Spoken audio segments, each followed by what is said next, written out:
Ya comienza Enigmas en Radio Atilra, FM 96.1. Bájate la aplicación y escúchanos. Enigmas, un programa de otro mundo.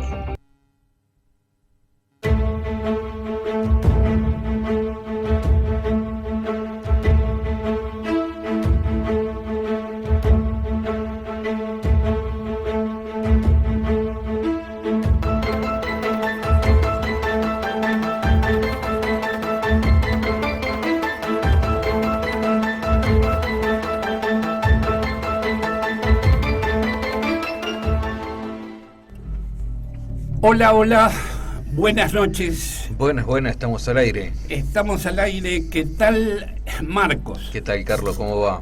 Ricardo. ¿Qué tal, gente? ¿Cómo les va a todos? Buenas noches. Mis compañeros del programa Enigmas 2021, el programa 14º de la cuarta temporada, año 2021, aunque en el 2020 hicimos pocos programas. Y sí, está medio complicado. Hubo 2 añitos que desaparecieron de nuestro... Pero hoy es el programa 81, Ricardo. 81. 81 programas. El que quiera escuchar los programas nuestros de Enigmas puede entrar a YouTube, pone Enigmas, no, Radio Atilra Enigmas, ¿no? Sí. Y le aparecen los 80 programas anteriores y también le aparecen los programas de cuando hacíamos en otra radio. Sí, señor. Principios. Era el radio El Vecinal, también de acá de Rodríguez. Sí, señor. ¿Y el programa cómo se llamaba?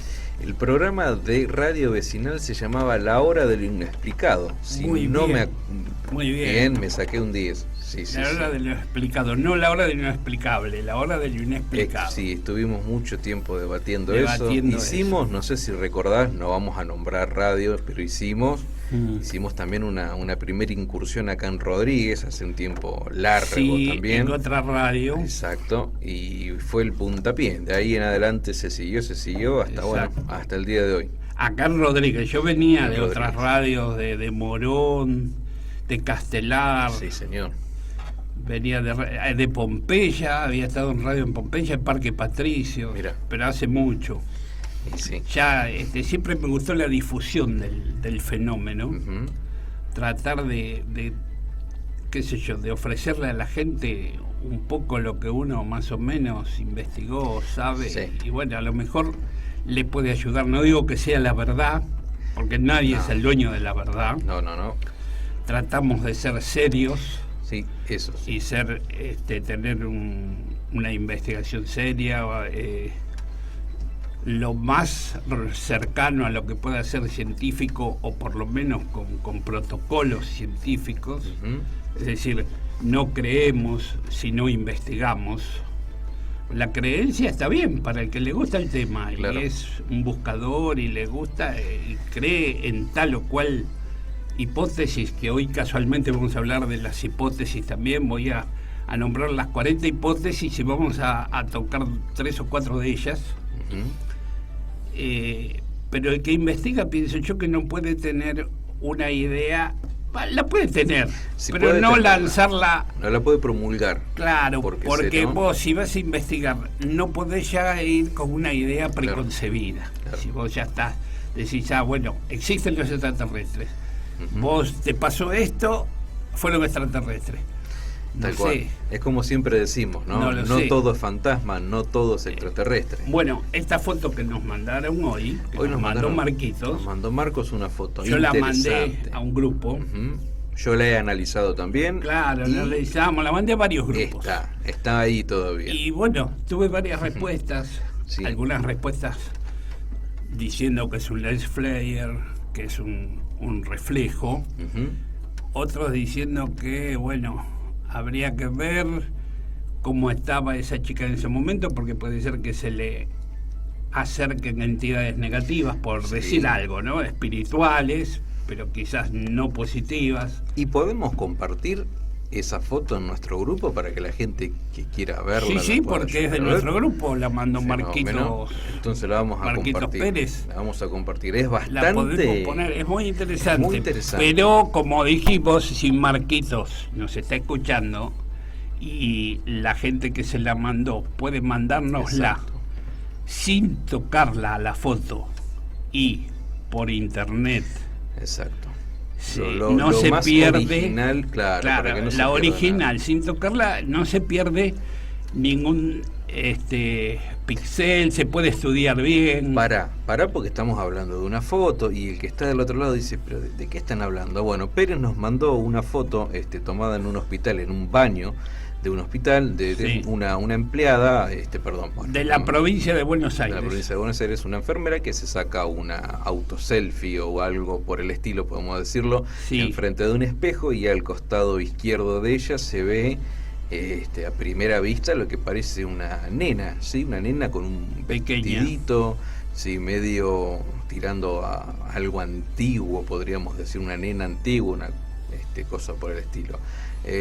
Pero bueno, yo le he hecho un filtro para ir viendo lo que puede llegar a estar manipulado y agregado, y el programa me arroja que es una foto digitalmente tocada, pero el resultado final a la vista no se ve muy bien, o sea, por ende coincidimos que tal vez es el reflejo de ella misma, que se distorsiona por la luz y alguna mancha en la pared termina de hacer la figura, por eso estaría bueno de... es posible, por eso nosotros decimos que si puede mandar la original. Exacto.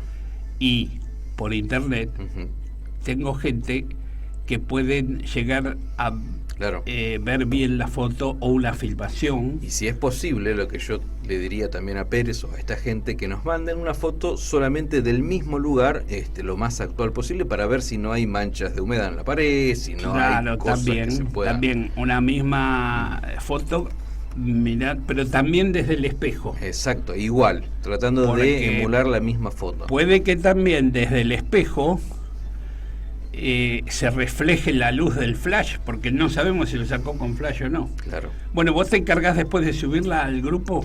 Yo, Ricardo. Mi conocimiento es cavernícola. ¿La subís? Estoy tratando. Ah, perfecto, ya estás buscando de subirla. Ahora, en la otra foto yo particularmente no he notado nada. No sé si ustedes vieron algo. No, en las dos, mandó dos fotos chica. Sí. Marquitos, la otra yo no vi nada tampoco, y si había algo era mucho más difuso, que no tenía importancia. No lo pude encontrar. Bueno, eso es parte de lo que venimos charlando y viendo. Ahora, bueno, acá tenemos ya Detector Campero Viajero. ¡Guau! ¡Qué título! ¿Qué tal? Escuchando desde La Pampa, Elizabeth. Un saludo. Con él, Sergio Pucheta. ¿Le suena Sergio Pucheta? Sí. Sergio Pucheta. Acá me avisa que están las dos fotos colgadas, así que ya sé. Perfecto. ¿Y dónde tienen que ir para ver las fotos? Ricardo, ¿a dónde se tiene que dirigir la gente? Y en la página del Grupo Jife.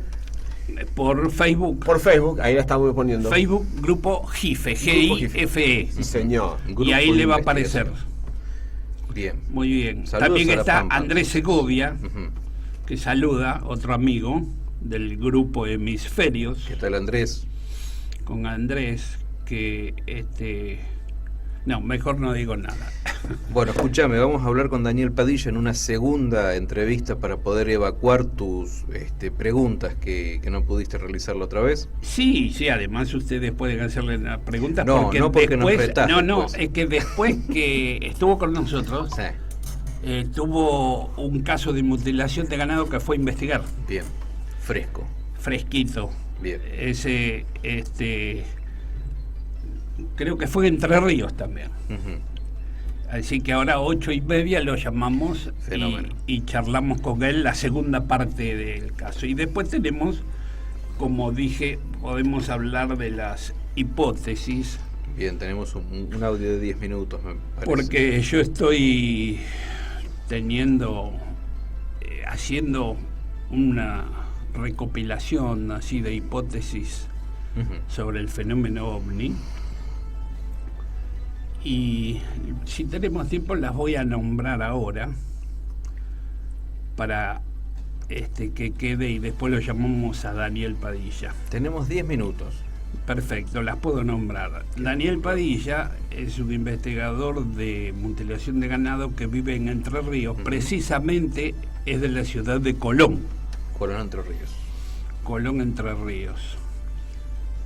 Y yo pude llegar a juntar algo de 40 hipótesis. Por ejemplo, las puse por abecedario. A ver qué les parece. La hipótesis 1, alucinación colectiva. ¿Es una alucinación colectiva del fenómeno ovni? Puede ser, porque hay muchos, por ejemplo, Yang decía que con el libro que tiene, que escribió sobre cosas que se ven en el cielo, el famoso psiquiatra, dice que lo del ovni decía que era una alucinación colectiva. La 2, puede ser armas terrestres de China, es posible. Que eso lo hablamos el otro día con Ricardo, pero decía, puede ser por la tecnología, pueden ser drones, pero es que el fenómeno ovni hace muchos años que se habla, que la gente ve cosas extrañas en el cielo. Entonces, no sé si esa hipótesis también puede ser valedera. La arquetípica, que también tiene que ver con una hipótesis psicológica, ¿no? Que sería, el arquetipo es algo que hace las veces de copia, ¿no? Se copia, digamos que el ovni se presentaría de la forma que nosotros lo querríamos ver, se adapta a esa forma, porque también dicen que el ovni con tantos años de apariciones fue cambiando, fue mutando, y que las naves eran de otra manera, que ahora son... Perfecto, pero ¿qué me decís de las personas que jamás se interesaron por esto y sin embargo en fenómenos? No lo podría manipular la persona. Acá, las 40 hipótesis todas son valederas. Sí. Puede que sí, puede que no. A alguno le puede gustar más una que otra. Pueden ser más de una. De la posible procedencia del fenómeno ovni, o como lo llamamos nosotros, de estos entes luminosos no identificados, porque a veces vemos luces y no sabemos si son naves. ¿No es cierto? Porque mucha gente también ve una luz, la filma, y dicen, pasó una nave. Yo no sé si es una nave, yo estoy viendo una luz. Sí. Es decir, tenemos que ser críticos. Pausa. Ahí lo dijiste vos. O sea, ¿cómo alguien que es neutral, que no le interesa el tema, que simplemente fue espectador de eso, va a decir, ahí está pasando un ovni, una nave? Claro, un ovni está bien. Un ovni estaría bien. Está bien, pero ovni, la palabra ovni también determina objeto. Claro, no sabemos. Lo hablamos la otra vez, el 99,9% de las personas cuando uno dice ovni lo asocia a algo extraterrestre. Sí. Muy pocos lo asocian con algo no extraterrestre o algo terrestre, pero bueno, a eso iba yo. Que estábamos hablando recién, cuando uno está condicionado, cuando uno es parcial, lo va a tomar como verdadero. Ahí está el tema. Claro, exactamente, estamos hablando de eso. Vamos. Porque vos fijate que mucha gente que es creyente, bueno, a lo mejor le está sacando una foto a un satélite, pero bueno, hasta que no lo sepamos, yo lo denominaría posible estímulo luminoso no identificado, o aéreo no identificado, porque hay un grupo, el grupo SIFO, que lo comenzó a llamar así, me gustó el nombre, posible estímulo luminoso no identificado. Ricardo, vos entraste en YouTube. Sí. ¿Estás viendo a Pucheta, a Sergio, al detector campero? Si lo estoy viendo. Porque yo no estoy con el celular y no puedo ver lo que preguntas. Cuando lo veas, decime, pasamos las preguntas de él. Lo tengo acá. Las entidades existen, dice sí. Detector campero viajero. Ah, sí, seguro que existen. Entre los años 90 y 2000 me pasó algo parecido, pero con una entidad. Dice. Interesante, che. Sí. No, existen desde ya. Los fenómenos parapsicológicos existen también. Y hay entidades, pero la mayoría de las veces, no sé si salen en la foto de un celular. Nosotros, ¿qué hacemos cuando vamos a investigar? Llevamos cámara infrarroja, detector de electromagnetismo, detector de microondas. Claro, muchas veces para nada, porque no se generalmente capta las fotos, el 90 y pico % son lens flare, es decir, son reflejos o son sombras. Okay. Pero que existen, las entidades existen. Además, ¿cuántos relatos tenemos nosotros que si va a los otros programas que tenemos, la testigo del horno a microondas, claro, el testigo del duende, y los del movimiento que hubo en el jardín, hablaron en vivo con el jardín con de infantes. Es decir, tenemos muchos relatos extraños. Escucha, ¿no te acordás esa noche que fuimos allá al dique Rollero? Que aparentemente estaba todo normal y de repente empezamos a ver ese ente lumínico que estaba quieto y debatíamos, ¿está quieto o no está quieto? Hasta que se empezó a mover y prendimos las cámaras, prendimos todo y al fin y al cabo era un avión. Era un avión que venía de frente y parecía que estaba quieto. ¿Y cuánto tiempo estuvo esa luz? Claro. Y no sentíamos su ruido, nada, que si no nos hubiéramos dado cuenta. Solo el agua. Hoy más los podemos también engañar con los drones. Hoy hay drones de todo tipo, de toda altura, de todas luces, y los visten como quieren. Hasta he visto drones vestidos de ovni. Claro. Otra pregunta. ¿Cómo sería un dron vestido de ovni? ¿Y lo disfrazas? Lo disfrazaron de ovni como si fuese la forma de una nave, digamos, del ovni. Sí, en Venezuela. El ovni Perú, de Hollywood. En Perú habían largado un dron cerca del aeropuerto que se veía muy bien y era un ovni. Claro, mientras no le tapes la difusión de lo que son las paletas propulsoras. Y ayer también me enteré que existe un barrilete que tiene luces alrededor, que si lo pones, si los levantás de noche y lo izás, vas a ver un ovni, porque no vas a ver el barrilete ni la cola, que lo oscuro es un ovni. Entonces, por eso somos críticos en esto. ¿Existen? Sí, existen. Los ovnis existen. No somos escépticos, pero queremos ser más críticos. Después tenemos la conciencia planetaria. A ver, esa me interesó. Hay un libro de un español que se llama OVNIs, mensajeros de una conciencia planetaria, que habla de que el planeta, la Tierra, tiene una conciencia que nos junta a todos, nos une a todos los humanos, y que puede ser que de ahí aparezca, es medio complicado, ¿no? Pero bueno, como que la Tierra puede asociarse a la hipótesis intraterrestre, ¿no? La conciencia planetaria, como que sale de que es la misma Tierra nuestra, o Gaia, la Tierra viviente que tiene vida. Sí. Fíjate ahora todo lo que está pasando, los volcanes, los terremotos, se está quejando la naturaleza. Los critters o animales atmosféricos. A ver. Hay unos investigadores, hay un investigador que se llama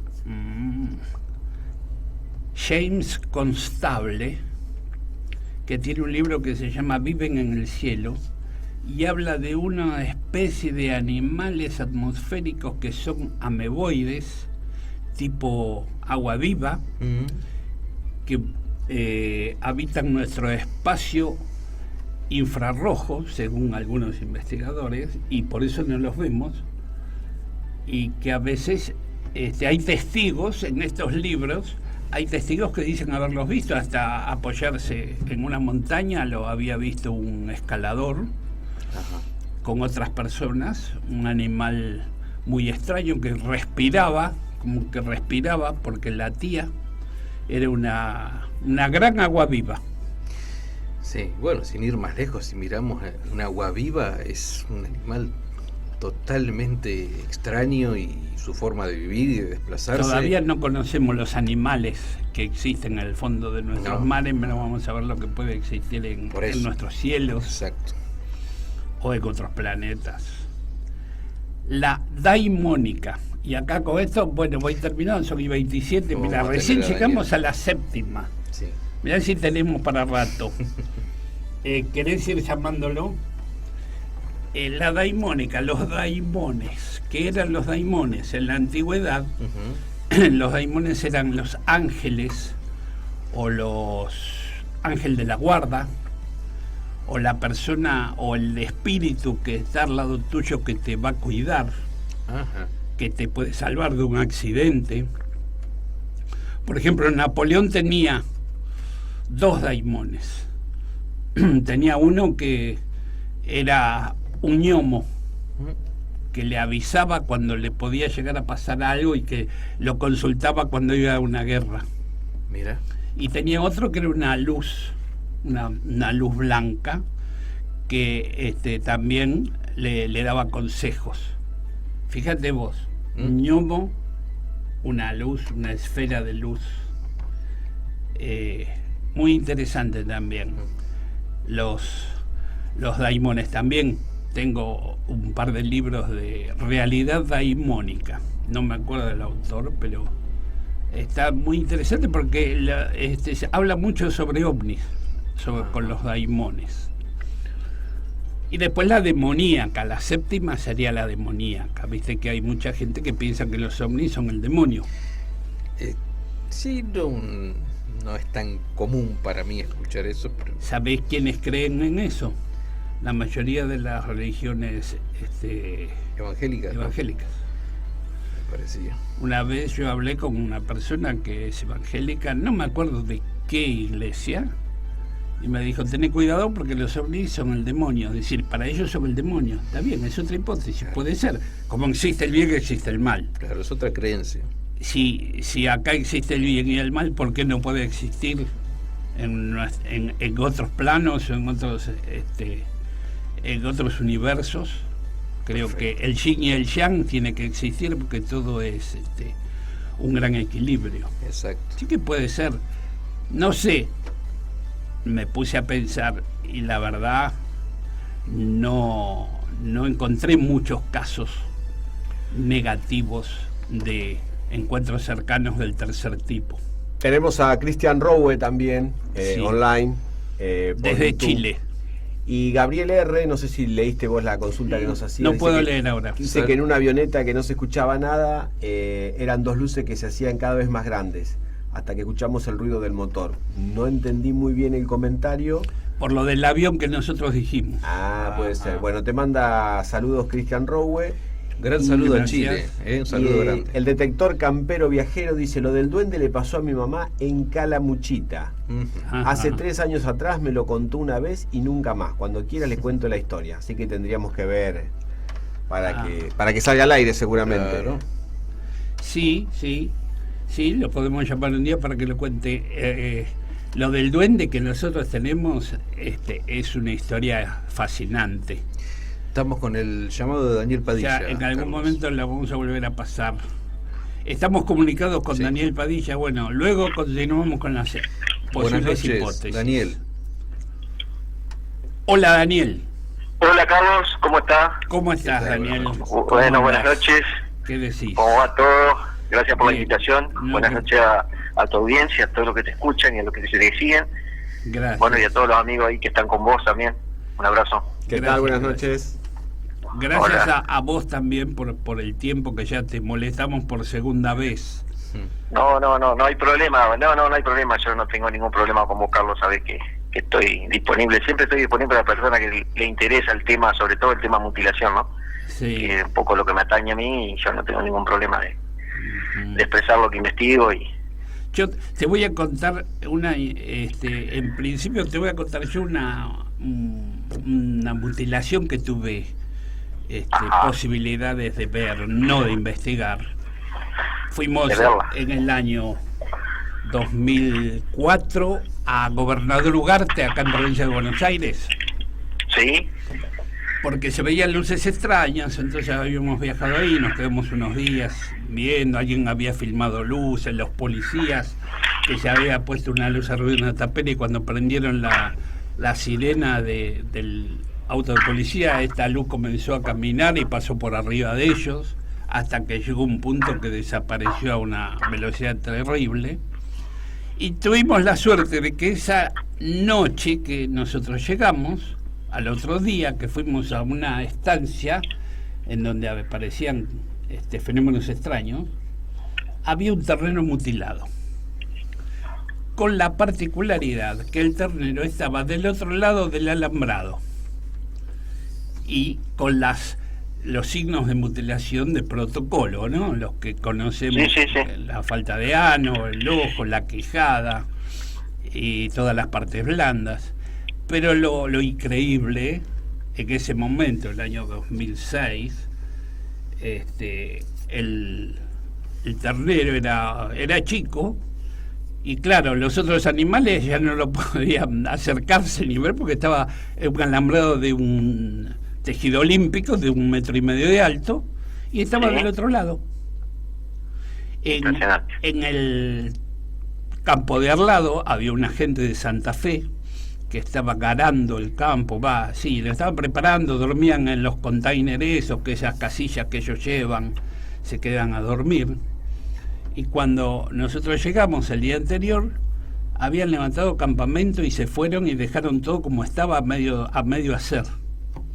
Los encargados de la quinta esta, que había pertenecido a Rosas, esa quinta, que era un matrimonio mendocino, nos dijo que se fueron sin saludarlos porque alguien con quien hablaron se enteraron que ellos vieron algo extraño y levantaron campamento y se fueron. No los pudimos ubicar porque no tenían ni el nombre, ni el teléfono, ni dónde vivían.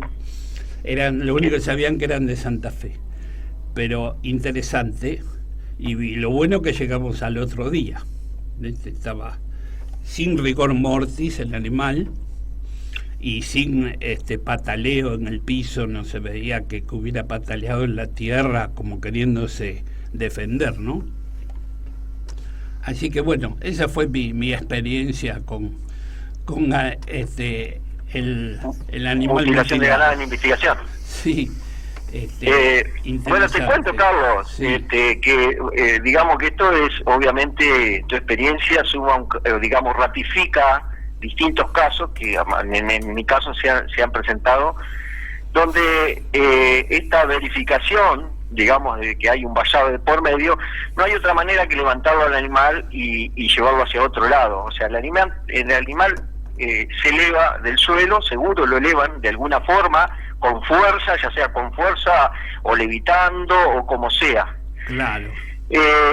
Yo te cuento, muchos casos he tenido de este tipo. Por ejemplo, en La Rioja, en Chelco, un caballo que lo tenía la persona que lo cuidaba en la zona de Chelco, ahí al sur vendría a ser de Chepe, que es un pueblito que está entre Desidero, Tello y Chepe.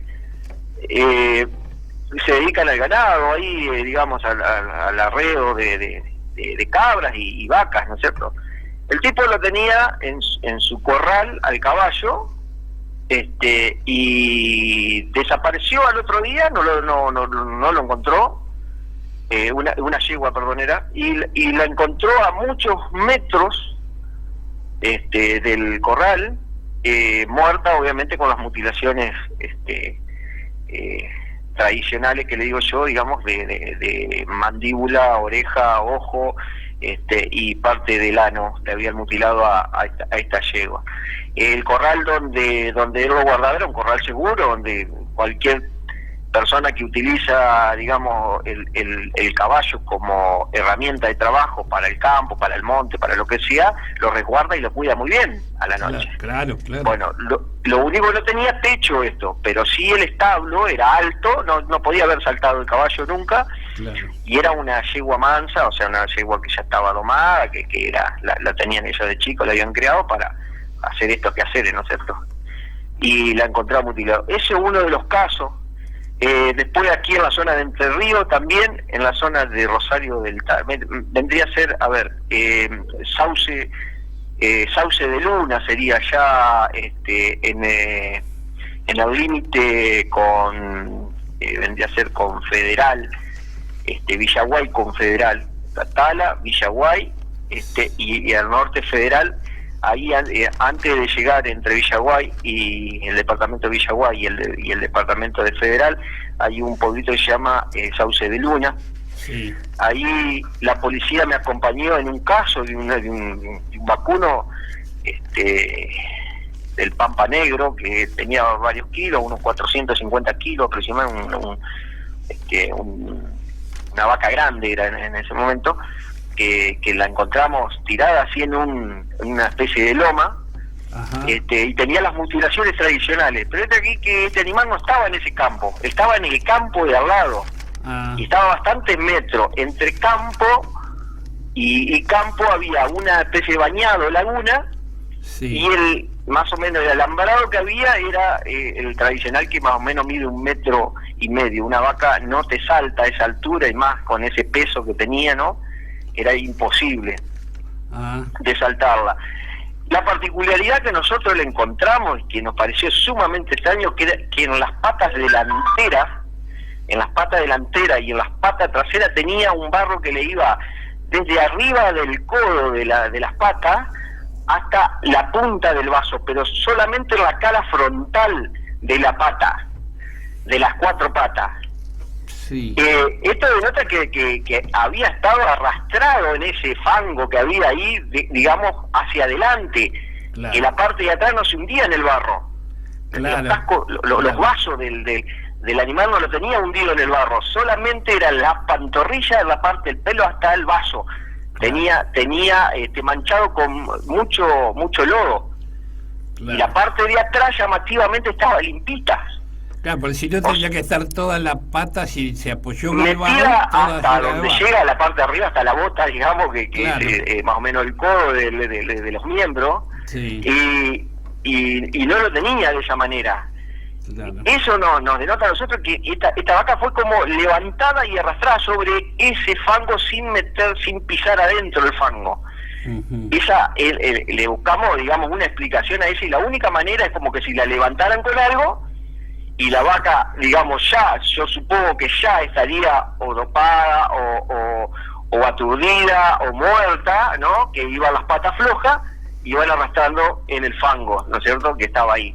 El fango no buscamos rastro, digamos, de ese posible resbalo de las patas. Claro. Y no encontramos porque había mucho yuyo, mucho barro y digamos, volvía, si uno pisaba, se volvía, pisamos con bota nosotros, se volvía a tapar la pisada y no dejaba nada, no se veía nada marcado. Claro. Pero el haber encontrado eso y digamos y saber que por el dueño que el animal estaba en el otro campo, nos hace pensar que este animal fue a la altura de la tierra arrastrando las patas, digamos, y levantándolo después y dejándolo en una loma en el campo lindero.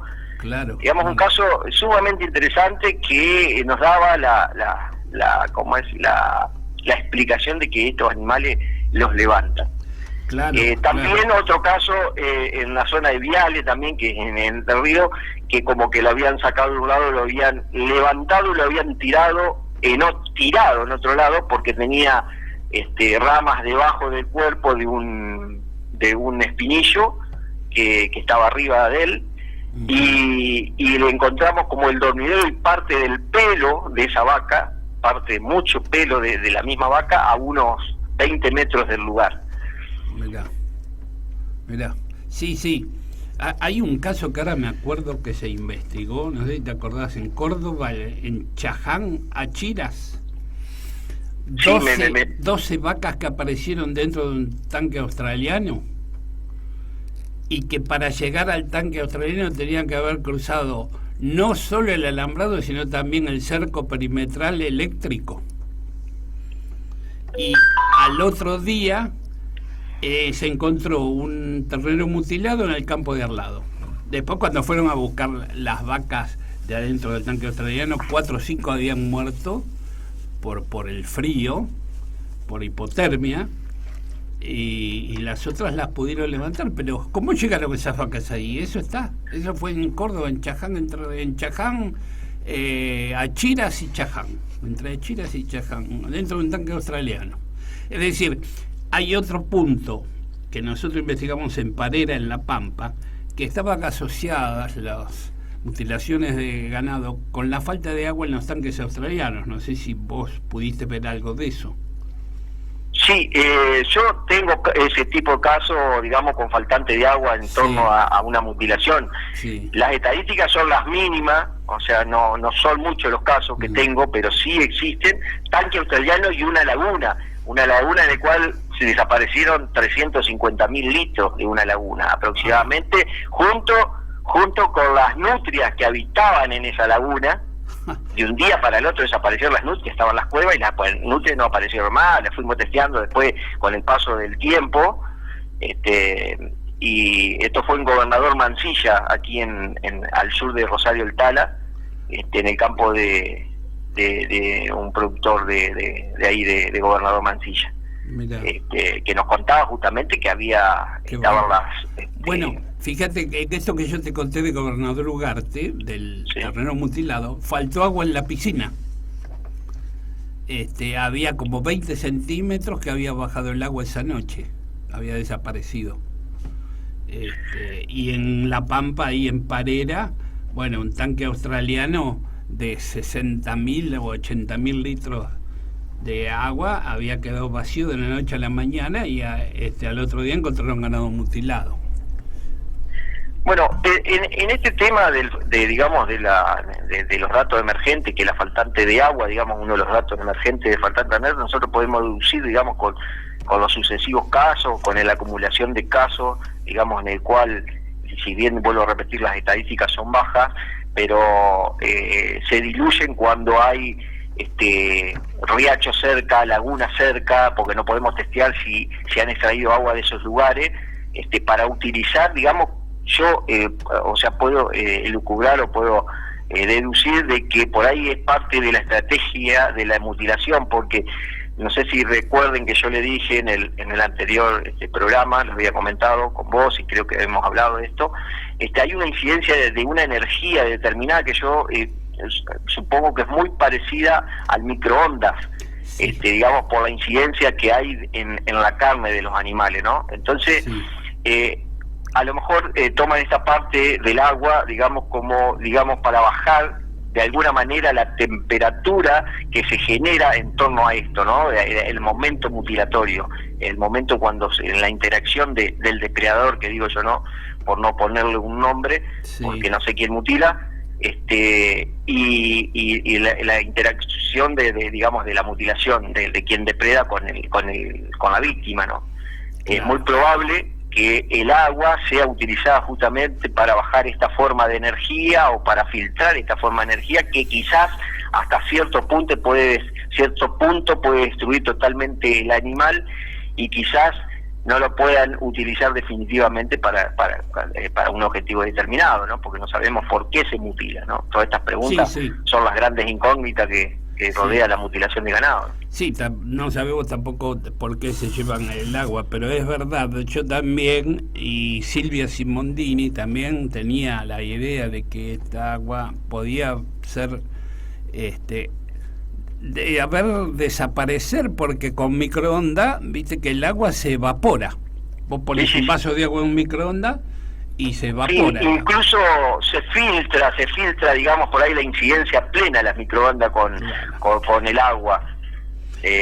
Digamos, la microonda genera lo que se llama la hipertermia en la célula o en el tejido, ¿no? Al igual que, digamos, determinaron ciertos científicos aquí en Entre Ríos que justamente los cortes o los estudios sobre el colágeno de la piel mutilada era compatible con hipertermia, que hipertermia es la elevada temperatura, digamos, desde el interior de la célula, no es que se quema la célula desde afuera, una cuestión externa, sino que se incide, como el microondas, incide en los tejidos o en cualquier producto, digamos, calentándolo de adentro hacia afuera, ¿no? O sea, generando, digamos, un calor en la cual llega hasta destruirse la célula, ¿no? Es interesante esa teoría, la verdad que porque estos 80.000 litros de agua, estuvimos hablando con el dueño, es más, el dueño ahí había puesto un detector de movimiento y una luz que se prendía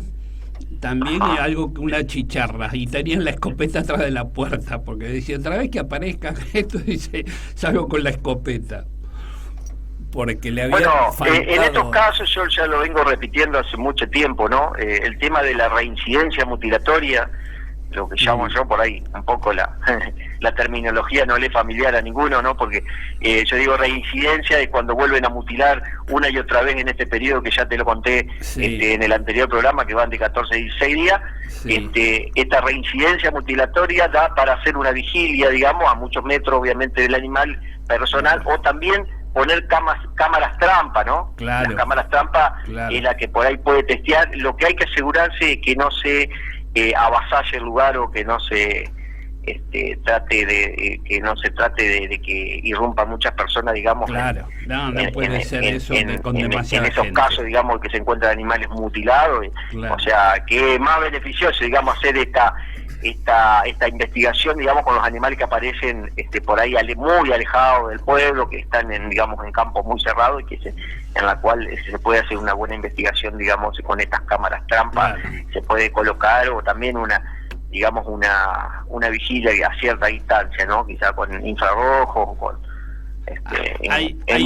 muchas, digamos, con mucha compañía, digamos, desde lejos con mucha compañía, ¿no? Claro. Porque no sabemos quién mutila o si es agresivo al ser humano, ¿no es cierto? Así que... Ahí mismo en Parera también vimos en el campo de un ingeniero agrónomo que tenía 2 tanques australianos, le faltó el agua en uno de los tanques y apareció un caballo recién nacido mutilado. También ahí en el mismo pueblo. Acá te quiere hacer una pregunta Ricardo. Daniel, ¿cómo te va? Un gusto. Hola Richard, ¿cómo te va? ¿Todo bien? Bien.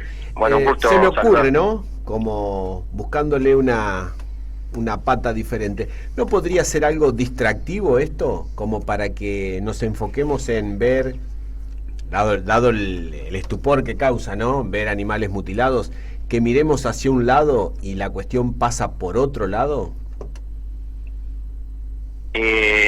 ¿Vos decís el fenómeno en sí de la mutilación? Claro, que sea como algo distractivo, uno se enfoca en ver por qué se mutila, por ahí es un sinsentido, porque son a veces pocos animales, no quedan rastros, bueno, genera mucha incertidumbre y uno desvía la atención de mirar otra cosa.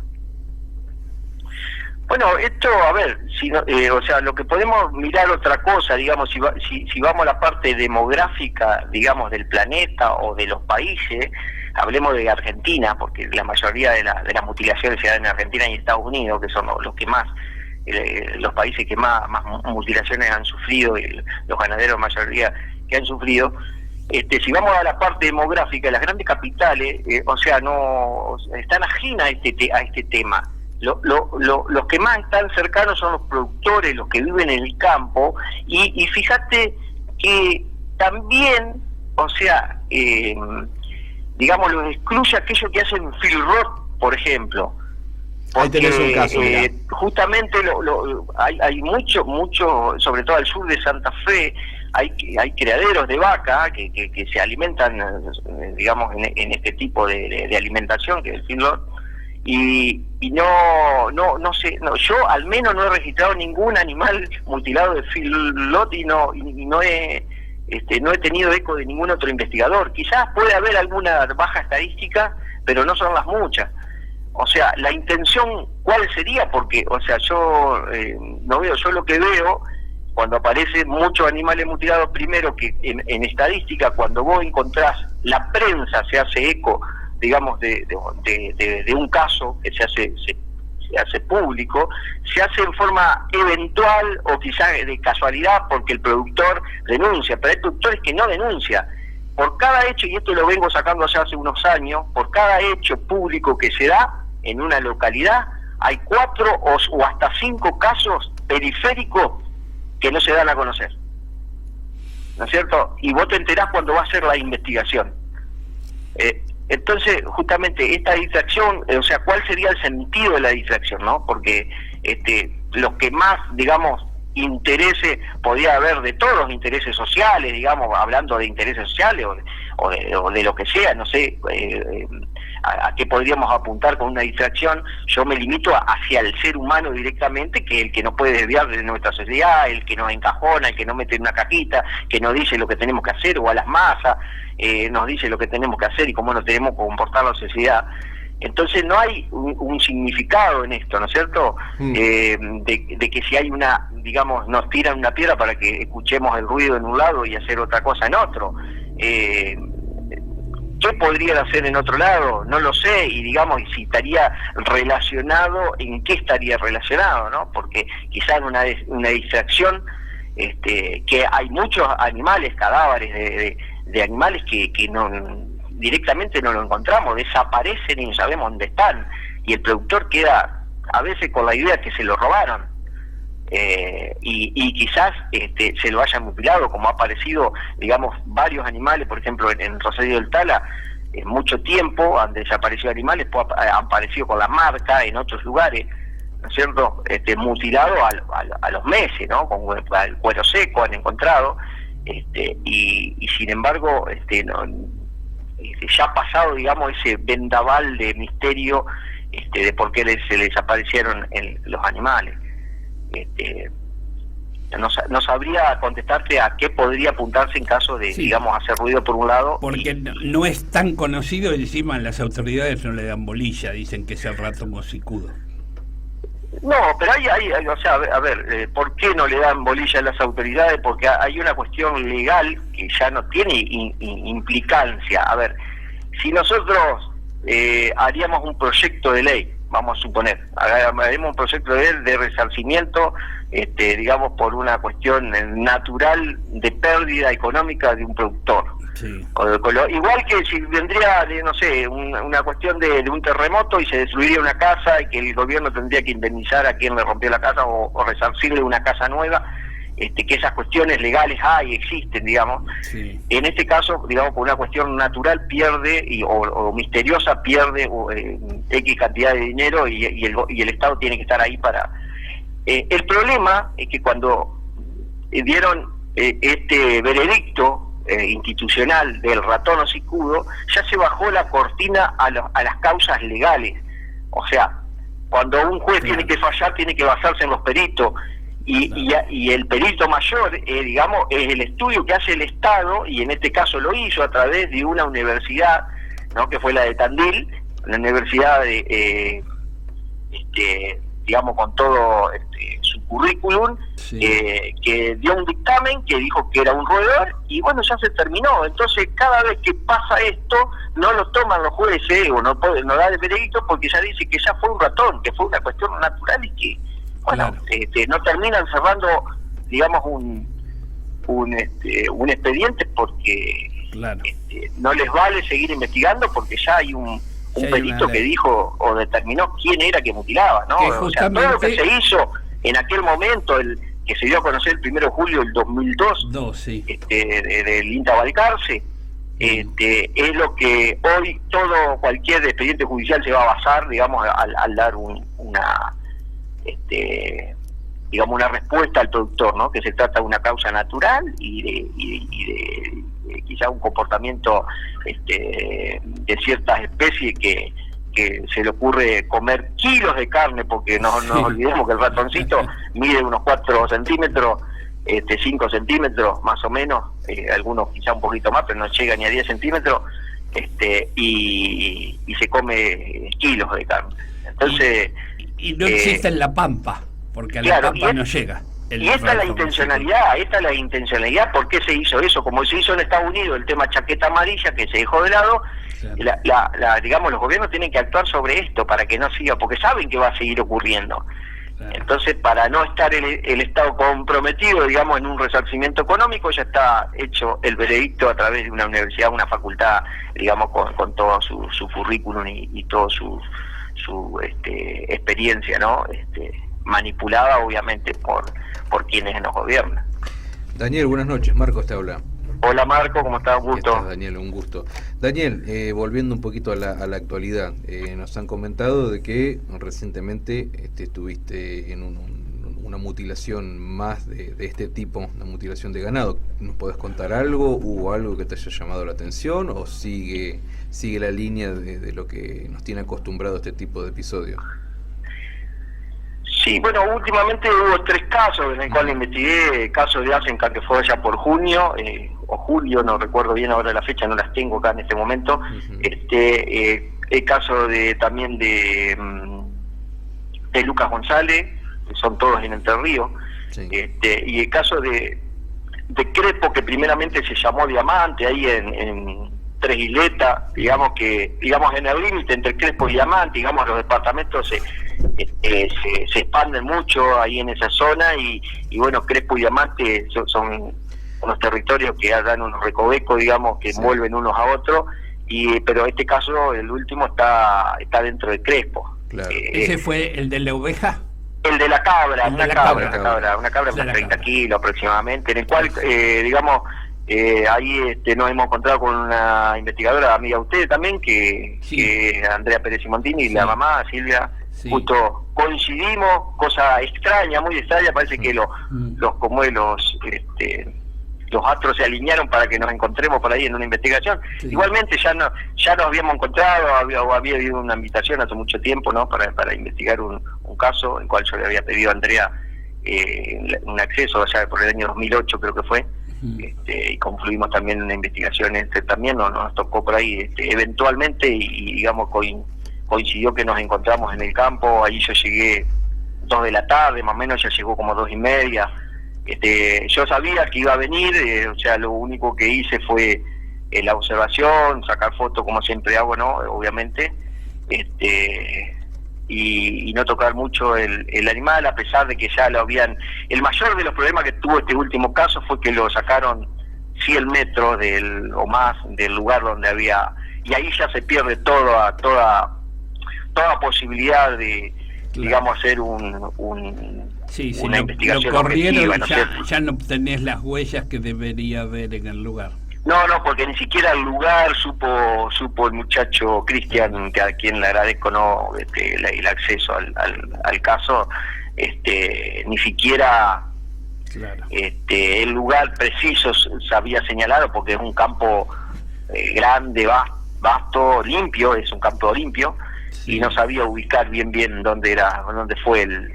Yo más o menos lo tuve, porque me pareció que era un lugar donde había mucho revuelto de pasto, defecación, incluso de una cabra aparentemente ahí, unos revolcones, bueno, una cosa así, que un lugar donde yo estuve mirando que aparentemente hay un tanque australiano unos metros más allá, unos 100 metros más allá, o más, 200 metros quizás, más allá hay un tanque australiano, el cual estuvimos sacando una foto y demás. Pero nada faltante de agua, o sea, simplemente a mí me quedaron muchas dudas.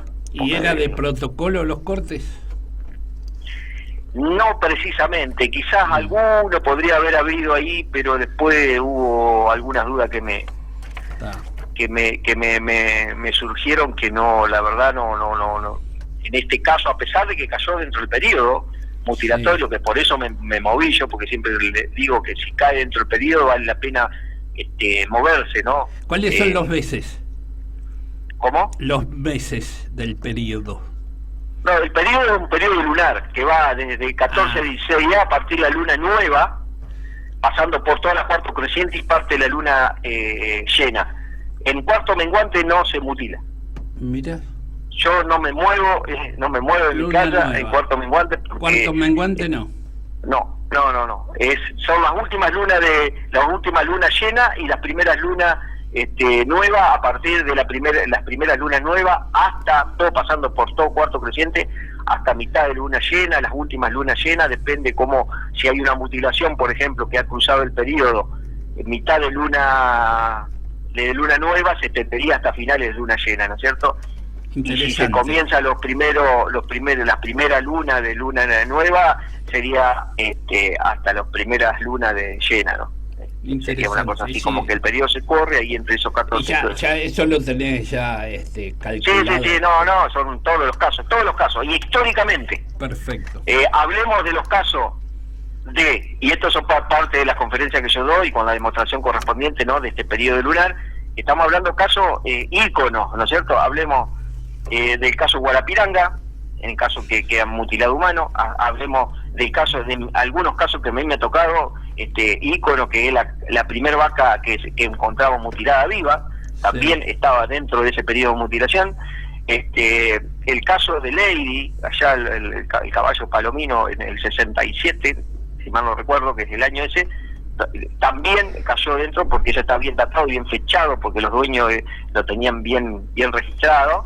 Y te diría más que si nos vamos al siglo XIX, en este libro, gran libro que escribió Jacques Vallée, que se llama Pasaporte a Magonia, en el cual relata quizás el primer caso supuesto de mutilación en Leroy, Kansas, en Estados Unidos, en la cual un productor ve una especie de nave y ve que se llevan un ternero, y aparece a los días, aparece solamente el cuero y algunos huesos, ¿no es cierto? Y me hago carne propia lo mismo, porque tuve un caso muy similar a este caso, en el cual encontramos el cuero y los huesos solamente, nomás. 3 días o 4 días después, ¿no es cierto? Y con la marca de él, y él va a reconocerlo a la comisaría, ¿no es cierto? Y dice que sí, que es de él, y se puede datar perfectamente, porque ya Vallée transmite los datos exactos de esos días, porque hay una causa, o sea, pudo registrarlo, digamos, la denuncia y todo, que había hecho este hombre. A pesar hay historias sobre esto, ¿no? Porque siempre tratan de fenestrar quizás un caso ícono, siempre se ha tratado a través de los años de fenestrarlo, ¿no? Que fue una especie de broma, y que, bueno, el tipo pertenecía a un grupo selecto de tipos que hacían apuestas y qué sé yo. Bueno, todo eso, digamos, parte del show, digamos, que se arma en torno a casos sumamente importantes para la época, irrisorios para aquella época, y quizás hasta ridiculizante para la persona, en la cual todos se valían, digamos, para burlarse de la persona, ¿no? Justificar de alguna manera un hecho misterioso, un hecho extraordinario, un hecho fantástico, que, digamos, si lo trasladamos a estos siglos que vivimos, le podríamos dar mucha importancia, ¿no? Entonces, todos estos casos íconos se registran dentro del periodo Daniel, lunar. Disculpame que te interrumpa, te hago una consulta que por ahí en algún lado leí y lo relacionaban con, no digo con el fenómeno de la mutilación, pero sí con el fenómeno ovni. Hubo una desaparición en Entre Ríos hace un tiempo, unos 10 años, muy sospechosa, de un quinielero de un pueblito que ahora no me acuerdo bien el nombre, pero ya te lo digo, se llamaba Pocho Morales. Ah, no, bueno, ese no lo conozco. ¿No lo conoces, el caso de Pocho Morales? No, contámelo, a ver, por favor. Bueno, un hombre que era quinielero en un pueblo muy chiquito, ahora te digo cómo se llama el pueblo, y lo relacionaron con, algunos, ¿no? No digo que la familia, con una abducción o una desaparición a través del fenómeno ovni. Hay hasta imágenes del último minuto que Pocho va cruzando una ruta, y después no se tienen más datos, se lo buscó por todos lados, me han comentado. Esto fue hace pocos años, entonces, lo que me está diciendo. 10 años. 10 años. ¿El caso de Gualeguay? No, Pocho Morales creo que era en San Jaime o algo así. San Jaime de la Frontera, sí. San Jaime de la Frontera, exacto. San Jaime de la Frontera, ahí en Comés. ¿Nunca escuchaste el caso? Vos sabés que no pensé que podía estar relacionado con las mutilaciones. Sí, un caso de abducción, desaparición, sí, de una persona en Montiel, ahí por los pagos de Montiel. Sí. En San Jaime de la Frontera, sí. No, sumamente interesante esos casos. Yo me referí más al caso que más conozco que lo han relacionado con las mutilaciones, el caso Gil, que digamos famoso caso Gil, en el cual yo tuve entrevista con algunos comisarios, que esto ocurrió acá en Crucecita Séptima, en la zona de Nogoyá, digamos, lindando con Viale, ahí en un sector donde se expanden los territorios y, digamos, todo fronterizo. La causa fue contra el patrón de esta familia. Desaparecieron 4 personas. Bueno, en el caso de Pocho Morales, que yo estuve leyendo un poco, hay otra persona que al año también desaparece, era un vendedor ambulante. No, nadie lo reclamó porque no era del pueblo, era creo que de Corrientes, y dice que había muchas similitudes, pero bueno, tampoco se lo pudo encontrar, y en algunos casos se lo relacionaba con el fenómeno OVNI. Te consultaba porque estás muy empapado en el tema. Sí, mira, sobre todo el tema de casos de mutilación, hablo, ¿no es cierto?, de las mutilaciones humanas. El caso Guarapiranga es el caso ícono, digamos, donde ha aparecido una persona que lo encontraron en 5 días, al 5.º día de más o menos lucurar qué día se había ido a pescar, ¿no es cierto? El caso Guarapiranga. Los porcentajes de apariciones de seres humanos mutilados, entre comillas, son bajos. El más datado y el más con más documentado, con más documentación y documentado a través de la institución, por ejemplo la policía forense y demás que actuaron, fue el caso Guarapiranga. Pero hay otros casos en Brasil, que son 2 casos más que se ha investigado. Y en Argentina yo tuve acceso a 3 casos, 3 casos que no se ha determinado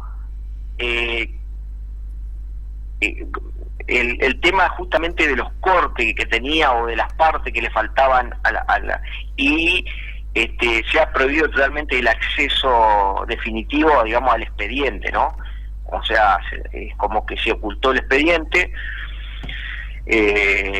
no se puede preguntar más allá. Yo tuve la posibilidad y no lo puedo decir lamentablemente, de haber hablado con un policía que estuvo involucrado, digamos, y que vio el cuerpo, ¿no es cierto?, en el cual los peritos fotográficos estuvieron sacándole fotos, y un caso, eso fue, digamos, en Argentina, y hay un caso en La Pampa también, un caso sumamente importante en el cual estamos investigando también con una persona de allá, a ver si podemos ubicar al testigo, que yo lo conocí personalmente y fue el que me contó la historia, no lo conocía acá Colón, y digamos este registro de nombres y de teléfono, se me extravió el papel de aquel momento, siempre lo cuento, ¿no? Y lo debo tener en algún lado, lo debo tener porque yo he guardado todas las cosas, lo estoy buscando en la inmensidad de por ahí anotaciones pequeñas que he hecho, dibujos y demás, que a veces, como yo en ese momento, esto databa por el año 2005, jamás me imaginé que podía ir a La Pampa, porque bueno, por cuestiones de trabajo, cuestiones comerciales, me podía desplazar acá dentro de Entre Ríos nomás, no lo tuve demasiado, digamos, como resguardado al tema en ese momento, ¿no? Año 2005. Y bueno, son cuestiones que a lo que voy es que, digamos, que los bajos porcentajes de humanos a mí me dicen algo en estos datos emergentes, de que si bien quien ataca a los animales vacunos o a la zoología en general, está, digamos, alineado en un comportamiento determinado hacia esos objetivos, ¿no es cierto? Cuando aparece un humano mutilado, como el caso Guarapiranga, ¿no es cierto?, que esto denota que los porcentajes en relación a las mutilaciones animales son muy bajos, me hace pensar también en los comportamientos del hombre, ¿no?, del ser humano, digamos, como sociedad y como comportamiento social. El ser humano es muy transgresor en todo su comportamiento, ¿no? Quizás existen lineamientos o quizás conductas, digamos, depredatorias en estos que mutilan o que se llevan estas partes de animales, en la cual quizás haya algún determinado mutilador que mira de vez en cuando un hombre y aparece atacado y mutilado, ¿no es cierto? Como una especie de transgresión a un comportamiento mutilatorio que está orientado solamente hacia los animales, ¿no? Pero cuando aparece una persona, rompe esta conducta y transgrede lo que anteriormente hacía, si lo hacen, digamos, en forma grupal o como o si se lo hacen varias personas o varios seres o lo que sea, ¿no?, que mutilan, ¿no? O ya sea conjunto de depredadores, ¿no? Bueno, por eso digo que el caso Gil de Paraná, sí, esta desaparición de seres humanos es muy llamativa y muy atrapante, digamos, si uno tiene acceso al expediente, ¿no? Porque el expediente hasta el día de hoy, la familia, la hermana de Gil está reclamando, obviamente, el paradero de esta gente. Estamos hablando de una nena que tenía 6 años y otro chico que no pasaban los 12 años, ¿no es cierto? 14 años creo que era el mayor. Y después la señora de Gil y el mismo Gil, ¿no? Y el marido, o sea, desaparecieron como que se lo tragó la tierra. Yo recuerdo una entrevista por aquellos años que en 2000, esto pasó en el año 2002, en febrero, anterior a la oleada mutilatoria. Ajá. O sea, como, digamos, preludio de la oleada mutilatoria que se venía en el 2002. Después vino. Daniel, en el 2002 arrancó la oleada mutilatoria en Argentina. Muchas gracias. Recuerdo una entrevista que le hicieron al dueño del campo, al patrón de esta gente, que él lloraba porque recordaba a la nena en esa entrevista, recordaba a la nena, y al cual apuntaban, digamos, todas las sospechas hacia este hombre, ¿no? Te agradecemos, Daniel, se nos termina el tiempo.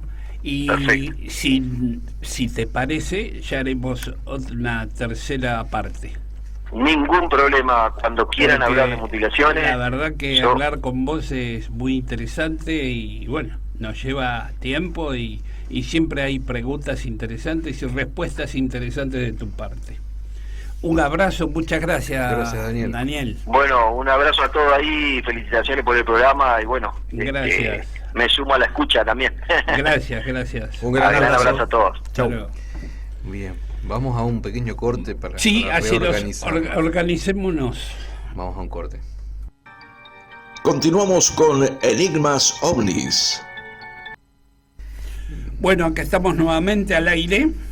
Espero les haya gustado la segunda parte con Daniel. Es muy interesante hablar con Daniel. Me gusta el estilo que tiene, la neutralidad que tiene. Neutral, sí. Y se explaya bastante. Sí. Bueno, yo lo que iba a hacer era empezar a contestar algunas preguntas, porque tenemos gente que a tratar de contestar. De contestar dentro de lo que podamos. Además de los que habíamos nombrado, Andrés Segovia y Sergio Puchete y Elizabeth, del detector campero viajero. Espera. Entre paréntesis, el que tenga algo en su campo que le parezca que está enterrado, él va y con el detector lo puede encontrar. Para que vamos a pasar un poquito los medios de comunicación, ¿no? Se pueden comunicar por WhatsApp o nos pueden llamar al 11 28 79 0713 28 09. No, perdón. ¿Tenemos este número? 28 79 07. Ahí está, me dicen que sí. Al 11 28 79 0713. Vamos a repetirlo una vez más. Al 11 28 79 0713. Nos pueden escuchar a través de YouTube, ¿no? Porque estamos con un problemita en Facebook. Sí. Nahuel, ¿hasta cuándo seguimos con el problemita? ¿Un tiempo más en Facebook? Una semanita más. Porque algunos oyentes nos decían por YouTube que no nos podían encontrar, que no nos veían. Y bueno, nosotros un poco en el vértigo de la transmisión nos olvidamos de dar la novedad, ¿no? Bien, y la aplicación está funcionando, ¿verdad? La aplicación full, de la radio. Ahí está, esa también es una buena alternativa. Hay muy poco delay, por lo general. En YouTube hay casi 1 minuto de delay, en Facebook hay de 25 a 30 segundos, pero en la aplicación que no ocupa más que 4 fotos, o sea, es una aplicación que ocupa pero muy poco, y no se corta. He escuchado la radio horas y horas por la aplicación. Bueno, así que lo que pasa es que en la aplicación no pueden interactuar como acá en YouTube. No pueden interactuar, pero lo pueden escuchar, nos pueden oír. y no nos pueden ver. Quiera oír que oiga. Las caras bonitas de ustedes. Vos, claro. Ahí está, se evita en ese mal momento vernos. Es verdad. Acá tenemos al detector campero viajero, Sergio Pucheta, que dice: ¿qué opinan de la mutilación de personas? ¿Tienen algún caso? Bueno, eso creo que en parte ya lo respondió Daniel. Bueno, sí, no, lo que yo decía era como una desaparición. No se supo si es mutilación, pero está ahí a un paso tal vez. Claro. Lo que puede ser eso, ¿de dónde era? ¿De San Jaime? San Jaime de la Frontera. Bueno, la otra persona que también desapareció en el mismo lugar, un año justo, el mismo día, y los dos en bicicleta. Sí. Bien. Esas son las coincidencias. Nunca encontraron a ninguno de los dos. Pero bueno, vaya a saber, después se habla de que alguno le debía plata, que no le debía, ¿viste? No. Bueno, hay un libro que trata de las mutilaciones humanas, cuyo autor se llama Carlos Alberto Machado. Brasileño también, ¿no? Brasilero. Está en portugués. Pero bueno, si es sabe accesible portugués, igual, se está en Mercado Libre y ahí tienen muchas mutilaciones humanas investigadas este investigador. Sí. No, creo que no está en castellano. No, pero es muy interpretable. Bueno, eso era que le quería responder, porque el que le interesa ese tema, como en La Pampa se habló ya, como dijo Daniel también, mucho de una mutilación humana. Mirá, no me voy a comprometer porque prometer algo y después no traerlo pues, es una falta, pero voy a ver si no lo puedo encontrar resumido o digamos en PDF en español a este libro. Si lo llegamos, ya lo busqué. Sí, si lo llegamos a encontrar lo vamos a colgar en el lugar para que lo puedan bajar ¿Cómo no? PDF podemos bajar a los que tenemos, los podemos compartir. María Paula Moody, que nos escucha también, hola, buenas noches. Aldo Barroso, que dice: me costó entrar también, pero los estoy escuchando. Bueno, gracias, Aldo. Es fácil. YouTube, Radio Atilra, y a la hora, después de las 8, se prende recién la cámara, no antes, como pasa con la radio de Carlitos y Urchuca allá en La Plata. Bueno, dice Detector Campero, una linda charla tranquila. Miles de personas pueden escuchar, ver videos, sacar fotos, pero si no te pasa en persona es raro que creas, es verdad, a él le pasó. Gabriel R., una vez me pasó lo del avión que viene de frente y me asusté mucho, lo que nos pasó a nosotros en Dique Rollero. Claro, no sabía. Era una avioneta que no escuchaba nada y eran dos luces, cada vez se hacían más grandes hasta que escuchamos el ruido del motor. Cristian Rowe, buenas tardes a todos desde Santiago de Chile. Saludos. Lo del duende le pasó a mi mamá, dice Sergio, en Calamuchita hace 3 años. Bueno, nosotros tenemos un caso de un duende que hasta le tiraron un tiro. Sí, un escopetazo para ser más preciso. Impresionante ese caso. Y bien relatado. Ya lo vamos a compartir. Estamos detrás de los protagonistas. Estoy detrás del protagonista para que me dé otra charla, pero no me contestó todavía. Gabriel R. habla de Conrado Malnaga. Bueno, creo que es Conrado Malnaga. He leído libros de Conrado Malnaga, que hizo un estudio de eso. Sí, es un investigador que tiene sus ideas, pero interesante.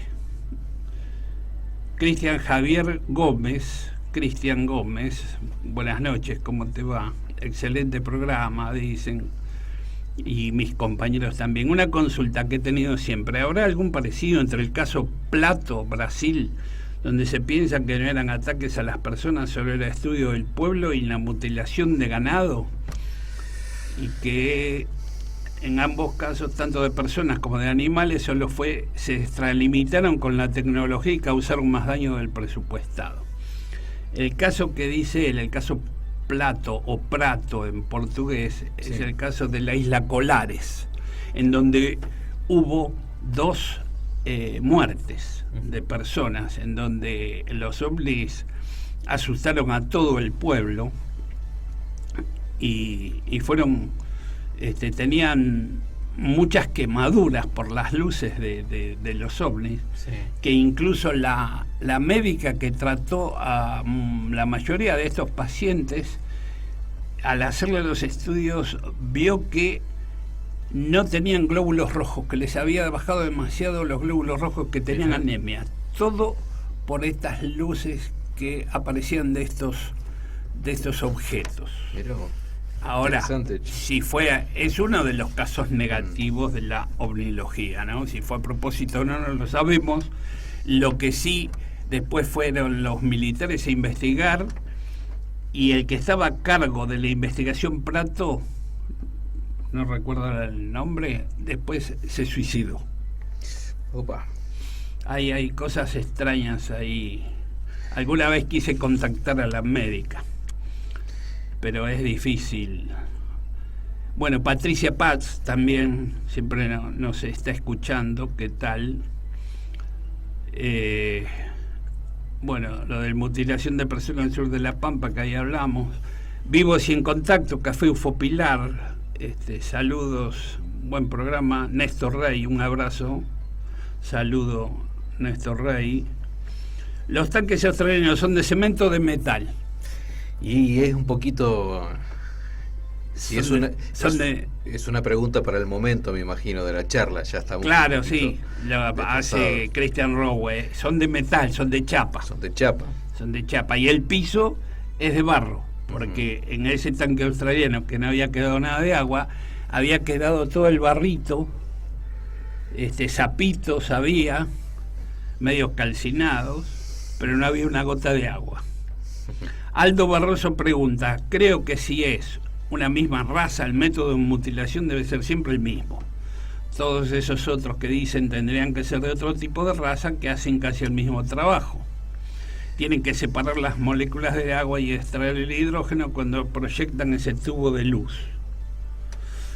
Es muy partidario, sí, se claro, entiende. Bueno, lo que va, pero... yo no sé si hay razas, pero está bien.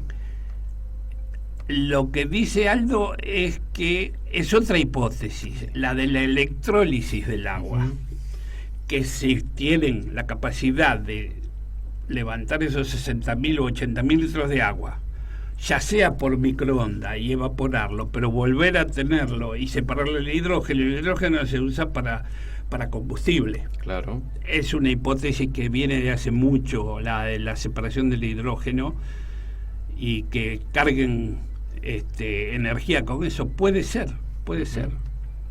Son todas posibilidades. Incluso en las 40 hipótesis tengo una hipótesis de esa. Bien. Luego, ¿qué más tenemos? Claro, el ratón hocicudo tendría que ser muy milimétrico para comer toda esa carne. Además, se sabe que el ratón es herbívoro, pero dicen que se convirtió en carnívoro. No sé. Pregúntenle si le han dado vuelta alguna de las redes, porque siempre la mutilación es de un solo lado. No sé, eso en verdad no le preguntamos. Claro, eso es lo que pasa, que hay un desfasaje muy grande, hay a veces problemas. Cuando se hace la pregunta, no por eso tenemos que estar en el momento. Claro, pero no sé si son de un solo lado, la verdad. Puede ser de cómo esté, del lado que esté el animal, no puedo asegurar. Yo recuerdo algunas fotos donde el animal estaba panza al suelo, por decir, no de lado, y también tenía problemas. No sé, pero bueno, la próxima lo vamos a tener nuevamente. Sí. Jimena Muñoz, ¿qué tal, Jimena? Buenas noches, Carlos y equipo. Creo que a ella le costó mucho también llegar, ¿no? Encontrarnos. Pero bueno, acá estamos, en vivo. Bueno, les gusta el programa y algo del caso de La Pampa de hace muchos años atrás. Nahuel es un crack, acá dice Cristian. Y excelente transmisión, saludos de todos. Bueno, lo que dice Christian Rowe Si no se arregla el problema en Facebook con la transmisión, coloquen el link de YouTube en el Facebook. Eso es lo que venimos haciendo. Lo que pasa que por ahí nos demoramos un poco, no somos tan duchos. Digamos que ninguno de los tres es muy experto en nada de tantos sistemas, pero yo soy un cavernícola en esto. Bueno, hoy lo puse, si alguno lo ve, que intente por lo menos. Ahí está.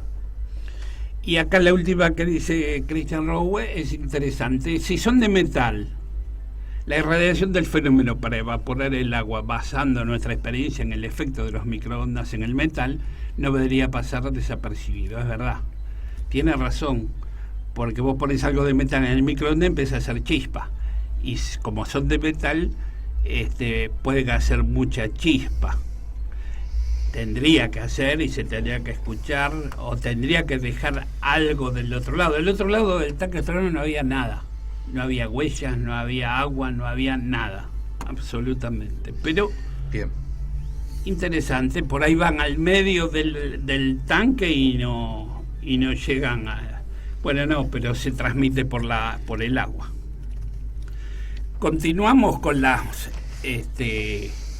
con las hipótesis, o tienen otro tema. Oíme una cosita. ¿Teníamos algún audio para hoy? Sí, tenemos audios de las hipótesis. Bien, ¿y tenemos algún audio tirando un poco para el lado paranormal? ¿Tenemos algo preparado? ¿Tenemos algo del Hospital de General Rodríguez? No, eso lo pasamos el anterior. Bueno, eso me miércoles. pasa por no venir. Claro. Bueno, como vos quieras. ¿Querés que vayamos con el audio de este señor español, que me parece que es muy acertado lo que dice? ¿Te parece? ¿Compartimos? De Josep Guijarro. De Guijarro, sí. Habla de la hipótesis interdimensional. Me parece muy interesante. Está muy bueno el material. Son pocos minutos, pero escúchenlo. Se lo vamos a pasar ahora. ¿Lo tenés, Nahuel? El de Josep Guijarro, la interdimensional. Ahí vamos. Interesante.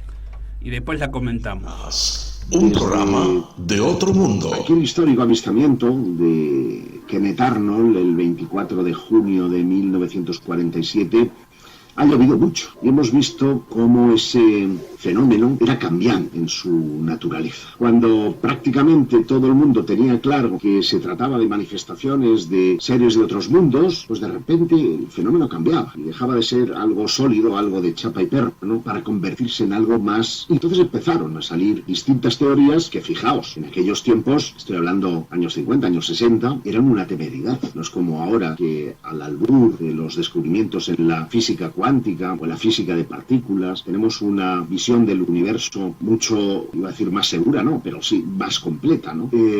Por consiguiente, es importante que valoremos todo en su justa medida. Y a mí, casi desde el principio, cuando digo desde el principio es de los 16 años, me apasionó la idea de que los ovnis, que una parte de los ovnis no fueran un fenómeno extraterrestre, sino que compartiera ese origen con el de otras dimensiones. Pero, ¿qué es eso de otras dimensiones? Ahora os lo explico. Dejadme que le dé las gracias a Paul Nalerio por ese sticker que dice que es el fan number one. Y me lo creo, porque es de los que media hora antes está aquí ya conversando con nosotros. Su carisma le ha hecho prácticamente acreedor de ser el hombre de referencia. Todo el mundo le quiere, cuando entra todo el mundo le saluda, y yo le mando desde aquí un cariñoso saludo. Pero os decía, estoy hablando del año 83, boletín Nuestra Opinión. Yo estaba haciendo primero de BUP, que para quien no lo sepa, para los más jóvenes del canal, era el bachillerato. Y editaba desde el instituto un boletín hecho con Flicolostil, por contacto, vamos. No existían todavía las fotocopias, y si existían debían de ser muy caras, para repartir unos cuantos ejemplares entre los alumnos del instituto en el que yo estudiaba, porque ya era un apasionado del fenómeno ovni. Y ahí desarrollé mi teoría, con todos los respetos, porque era un crío, de lo que podía pensar que eran los ovnis. Pero era una teoría equivocada, porque yo atribuía a las otras dimensiones como diferentes estados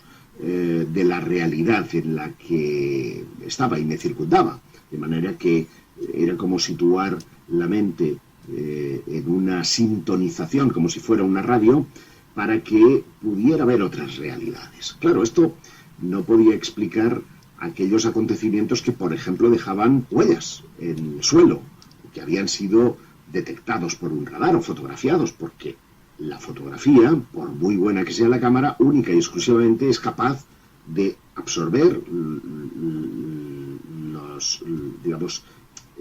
la parte de onda de la luz que es idéntica a la que ven nuestros ojos. Otra cosa es que montaras en aquella época carretes infrarrojos que podían detectar otra parte de la realidad. Con lo cual yo me refería tal vez a aquellos casos en los que una persona era capaz de ver un objeto no identificado y el que tenía al lado no estaba viendo nada de la realidad, ¿no? O otros casos en los que se internaba en el bosque y se perdía en el bosque o en la ciudad, porque también han habido casos en ese sentido, y desaparecía por un tiempo y luego volvía sin recordar. Estoy pensando en el caso de la niña de Teba, o un caso que conocí muy interesante de un hombre que, haciendo el taxi, llegando por las costas del Garraf, que habitualmente en un domingo suelen estar abarrotadas, pues de repente esa sensación, esa campana de vacío en la que no hay coches que vuelven ni que van, es como si se hubiera quedado solo tras un cambio de rasante. Y su siguiente recuerdo es en la actual Plaza Francesc Macià, entonces era la plaza de Calvo Sotelo, y no recordaba nada. Y la siguiente semana, que se va con su esposa a la Catedral de Girona, se hacen unas fotografías en el claustro, y en esas fotografías este hombre aparece como desintegrado, como parcialmente, como si hubiera dado el paso a otra dimensión.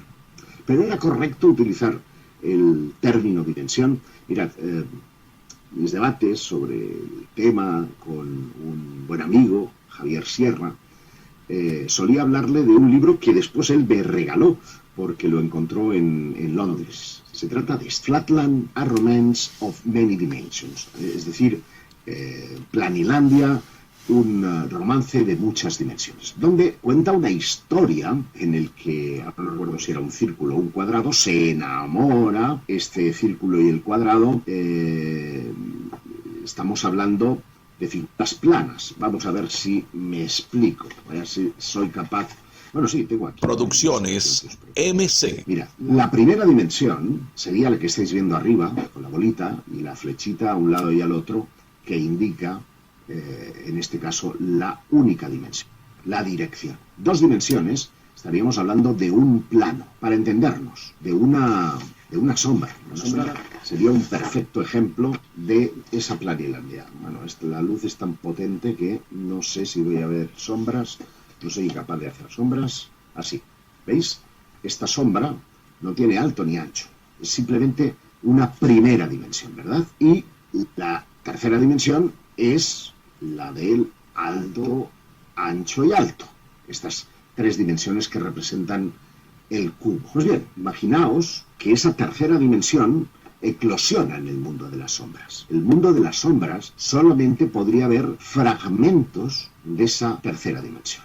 Es decir, que yo, si entro en la segunda dimensión, estaría viendo primero una parte de la yema del dedo, después tal vez la parte más ancha donde está la uña, y así aumentando, y si hubiera puesto mano, pues la mano entera, ¿no?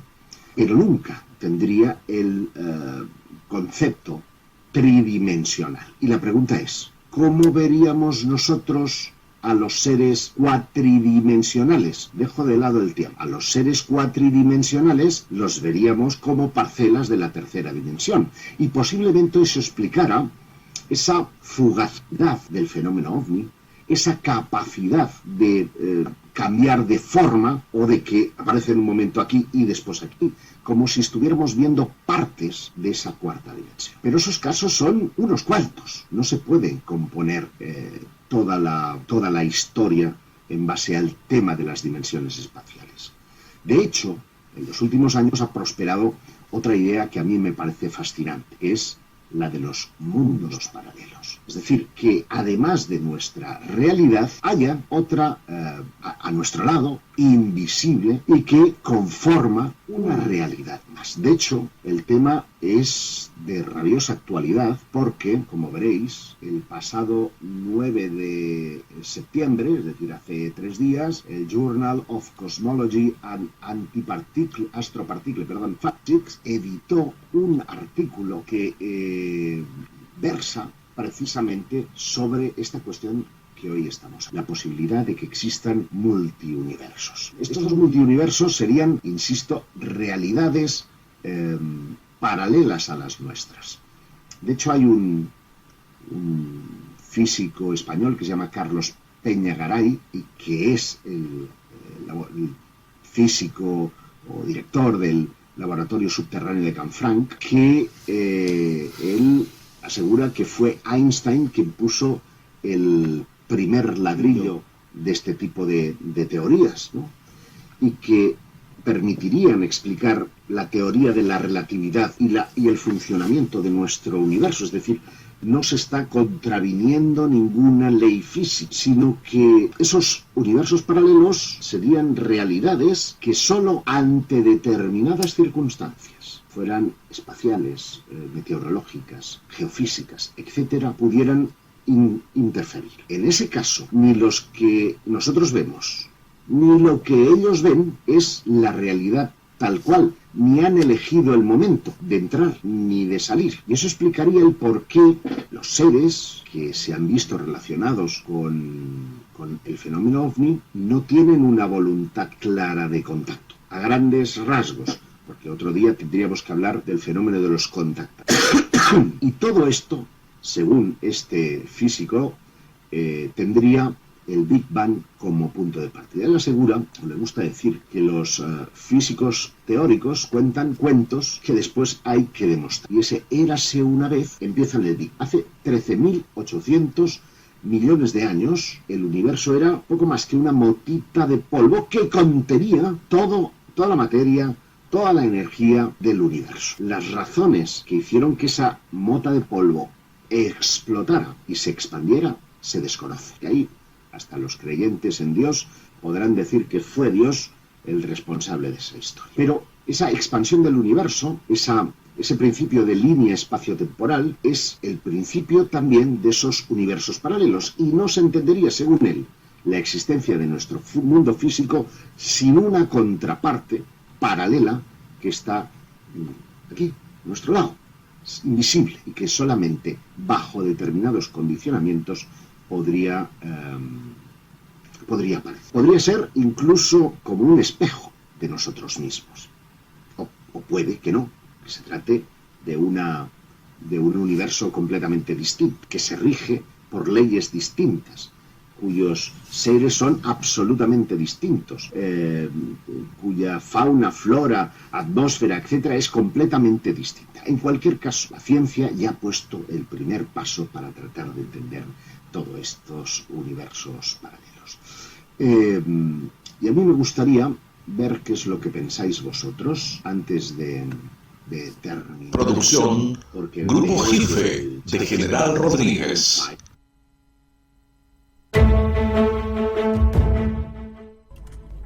Bueno, acá estamos nuevamente. Escucharon ustedes a Josep Guijarro, español, tratando de explicar la hipótesis interdimensional, es decir, de que es posible que vengan de otras dimensiones o universos paralelos. Yo creo que acá lo que hizo fue juntar varias hipótesis, porque habló de varias hipótesis, de la de distintas dimensiones, de la hipótesis cuántica, de la de universos paralelos, hasta del antiuniverso habló.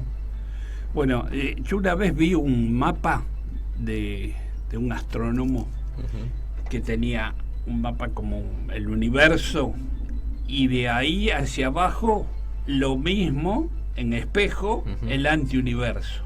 Así que los astrónomos dicen que existe el universo y el antiuniverso. Sí. También puede ser otra hipótesis, ¿no? Son todas hipótesis de la posible procedencia. Así que es una interesante hipótesis la interdimensional, ¿no, Marcos? ¿A vos te había gustado? Sí, me gustó. Vos sabés que yo soy medio difícil de convencer, pero siempre y cuando haya una racionalidad, claro, una neutralidad y una posibilidad de que no te quieran convencer de algo, compro, vamos a decir, ese tipo de teorías, que sigue siendo una teoría. Desde ya. No es más que no son más que teorías. Quizás el día de mañana se descubra. Pero claro.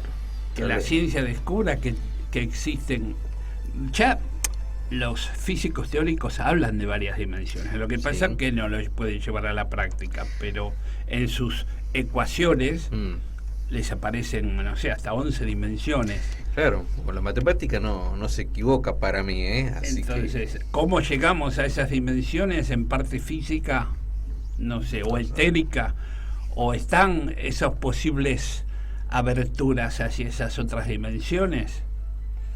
Puede ser que existan también y que en algún momento hagan un salto interdimensional y estén en nuestro espacio físico, así como entran, desaparecen. Claro. De la misma manera, o desaparecen de nuestra vista.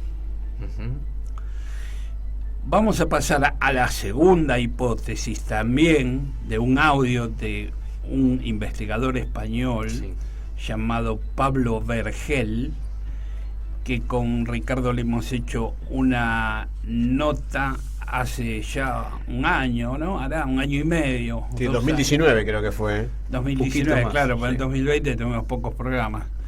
Creo que fue a fines del 19, y que también nos contestó y nos habló un poco de su hipótesis, que es una hipótesis, creo que algo redondeando la parte psicológica o de la conciencia del ser humano. Bien.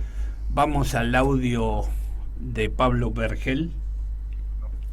Y yo tengo una teoría un poco más psicosocial, o donde yo pienso que muchas de las cosas que José Antonio Caravaca comenta, pues yo también estoy de acuerdo con él, pero para mí la fuente tiene que ver más con la psique humana, con la psique humana, con un sistema cultural, y para él tiene que ver con ese agente externo que utiliza esos elementos psicológicos y culturales. O sea que al final no existe tanta divergencia entre su teoría y la mía.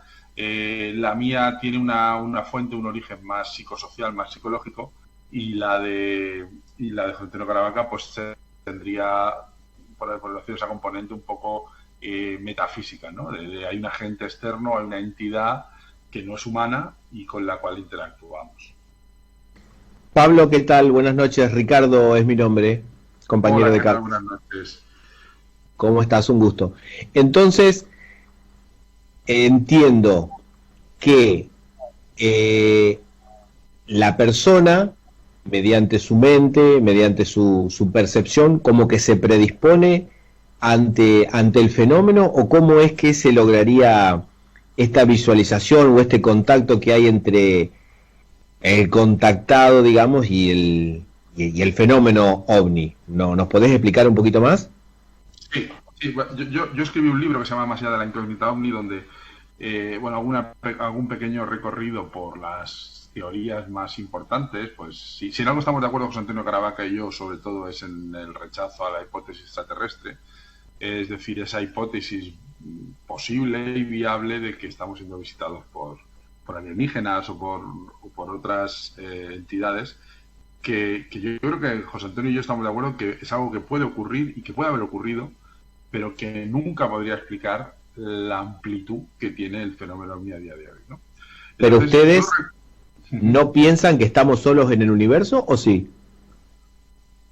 A ver, yo pienso que a día de hoy no tenemos indicios para pensar que estamos, ni estamos, ni que lo estamos. Es decir, el sentido común nos lleva a decir que posiblemente existan otras razas o otros seres inteligentes en el universo, pero también es verdad que puede ser que no sea el caso, Y también es verdad que puede ser que eso sea así y que jamás tengamos noticias los unos de los otros, ¿no? Eso es un poco una perspectiva un poco desoladora, existencialista, cósmica, pero es verdad, sí.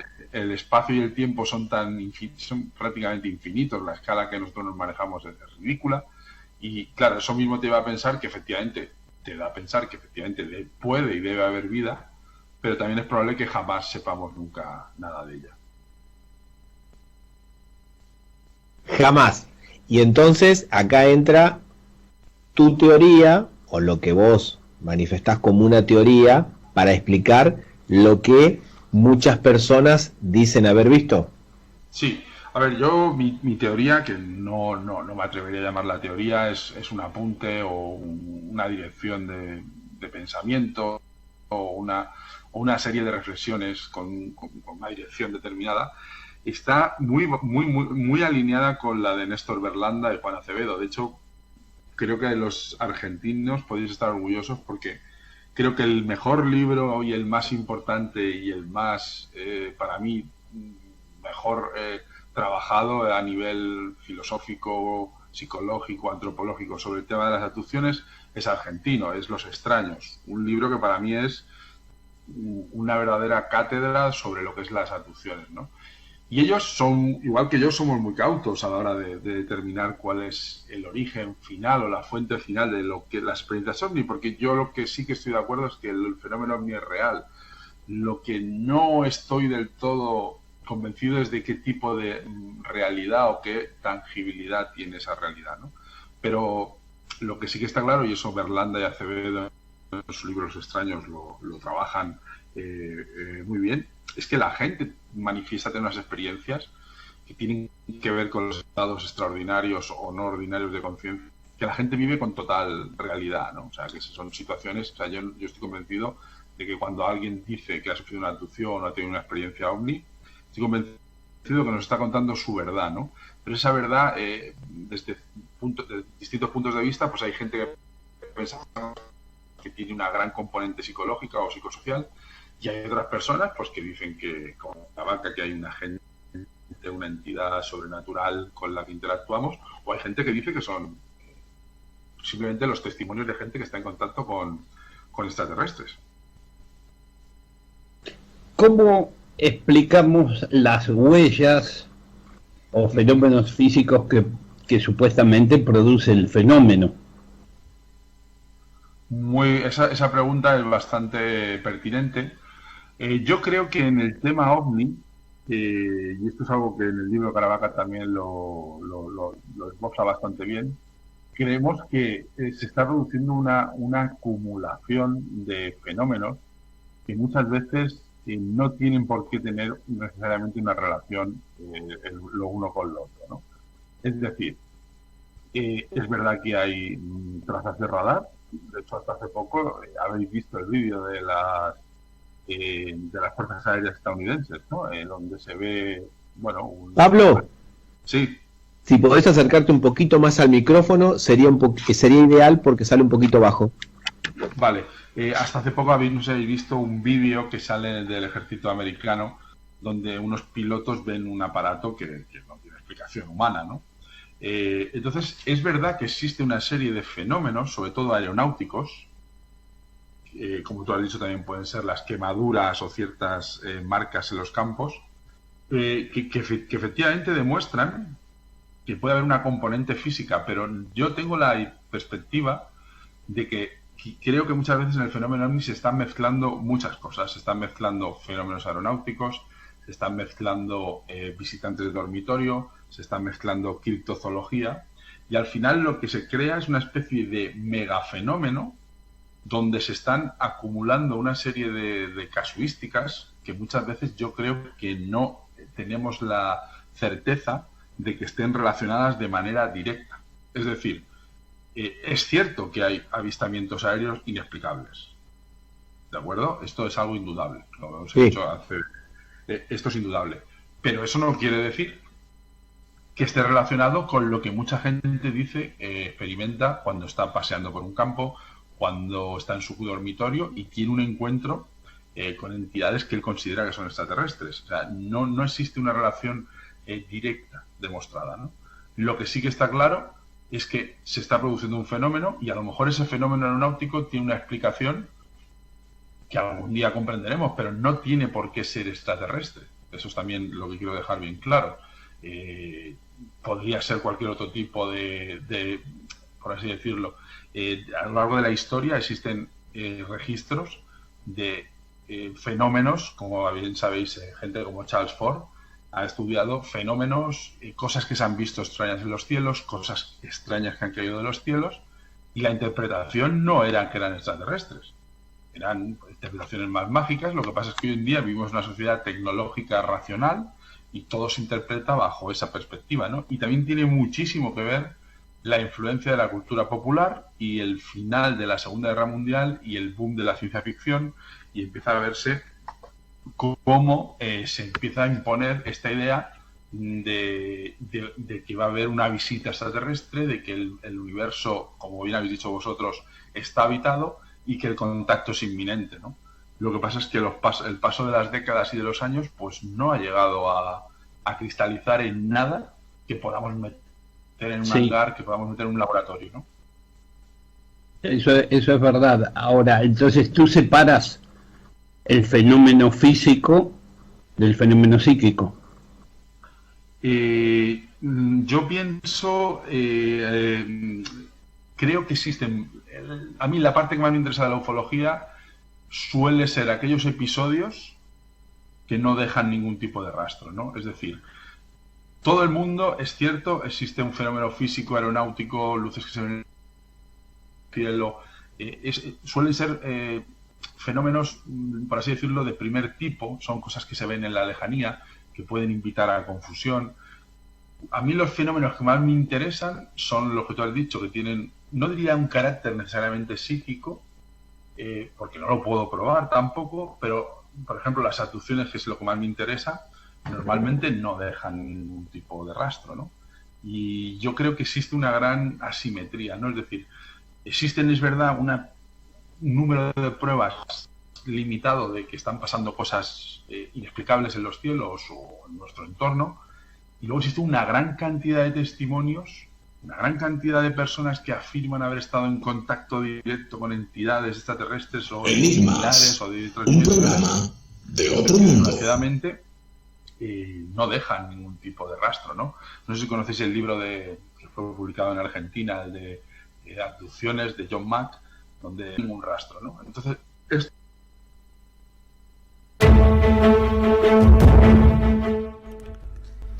bueno, espero les haya gustado esta parte de la nota que le hicimos a Pablo Vergel, que tiene un libro que se llama Más allá de la incógnita ovni, que se puede conseguir, es muy interesante.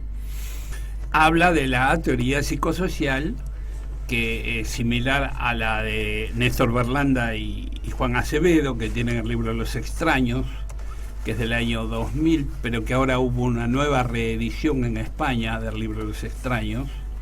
Un saludo, ya que estamos, a Berlanda y Acevedo. Y bueno, y desde ya sí, son varias las hipótesis que pueden llegar a determinar la procedencia del fenómeno, y no quizás una sola. Así que bueno, llegamos a las 10 de la noche, nos tenemos que despedir, los esperamos el próximo miércoles a las 20 horas y muchas gracias por estar. Buenas noches.